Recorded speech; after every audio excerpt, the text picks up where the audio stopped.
এবারে প্রশ্ন মহিলাদের মধ্য থেকে অমুসলিম বোন।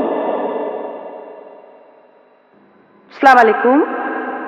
যদি একজন মুসলমান কোনো অমুসলিমের বাসায় থাকে, সে যদি তখন নামাজ আদায় করতে চায়, সেই অমুসলিমের বাসায় কি নামাজ পড়া যাবে?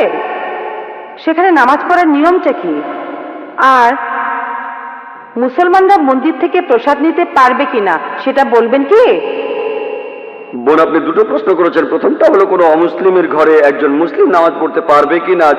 যদি সেই ঘরে কোনো সমস্যা না থাকে, যদি আপনার সামনে কোনো মূর্তি না থাকে, যদি আপনার নামাজ পড়ার জায়গাটা পরিষ্কার থাকে, আপনি তাহলে নামাজ পড়তে পারেন। আমাদের প্রিয় নবী মুহাম্মদ সাল্লাল্লাহু আলাইহি ওয়াসাল্লাম বলেছেন, এটা আছে সহিহ বুখারীতে প্রথম খণ্ড বুক অফ সালাত, যে পুরো পৃথিবী একটা মসজিদ বিশ্বাসীদের জন্য, যদি জায়গাটা পরিষ্কার থাকে আর ইসলামের কোনো নিয়ম ভাঙা না হয়, আপনি নামাজ পড়তে পারেন। এবারে প্রসাদের ব্যাপারে বলি। প্রসাদ হলো খাবার যেটা পুজোর সময় হিন্দু ধর্মের লোকেরা উৎসর্গ করে তাদের দেবতাদের নামে।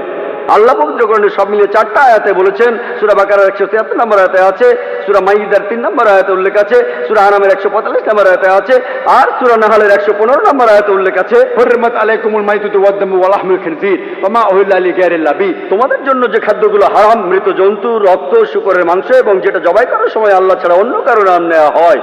তাহলে প্রসাদ খাওয়াটা হারাম, প্রসাদ খাওয়ার অনুমতি নেই ইসলামে। তবে অনেক মুসলমান আছেন যারা কষ্ট দিতে চান না, তাদের অমুসলিম বন্ধুদের কষ্ট দিতে চান না তাই তারা কি করেন, কিছু মুসলমান বিসমিল্লাহ বলে খেয়ে ফেলেন। পরের দিন বিসমিল্লাহ বলে মদ খাবেন, বিসমিল্লাহ বলে শুকর খাবেন। যে খাবারে আল্লাহ ছাড়া অন্য দেবতার নাম নেওয়া হয়েছে সেটা ইসলামে হারাম। এখানে আপনি কি করবেন, আমার ভিডিও ক্যাসেট দেখতে পারেন, দাওয়া অর ডিস্ট্রাকশন। সেখানে দেখবেন কিভাবে অমুসলিমদের বোঝাবেন প্রসাদ খাওয়ার ব্যাপারে, আর কিভাবে তাদের ধর্মগ্রন্থ দিয়েই তাদেরকে বোঝাতে পারবেন। আশা করি উত্তরটা পেয়েছেন।